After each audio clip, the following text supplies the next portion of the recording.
L'entretien motivationnel n'a jamais été utilisé autrement que pour les addictions. Avoir pensé à l'utiliser pour faire de la prévention, c'est complètement nouveau. En plus, on a la chance d'avoir pu l'évaluer, de savoir que ça fonctionne très bien. Et du coup, c'est normal d'en faire profiter nos adhérents et de le développer puisqu'on sait que ça marche.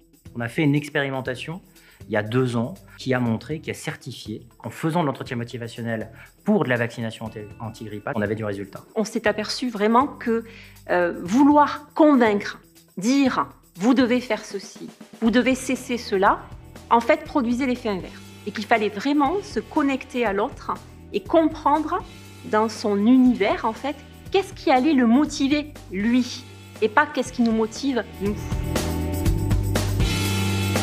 La campagne d'entretien motivationnel grippe cette année, donc 2020-2021, s'adresse aux femmes primo-vaccinantes de 65 ans. Alors pourquoi ? On a à peu près 1,2 million d'assurés qui sont ciblés par cette campagne. On ne pouvait pas appeler 1,2 million de personnes en si peu de temps. Et donc, on a regardé les chiffres d'impact de l'expérimentation et on s'est rendu compte que dans tous les primo-vaccinants, les femmes y allaient plus. D'abord, répondaient plus à ces entretiens, c'est-à-dire à cette prise de rendez-vous. Deuxièmement, allaient plus se faire vacciner. Et troisièmement, étaient aussi un relais auprès de leur entourage intrafamilial et plus particulièrement auprès de leur mari.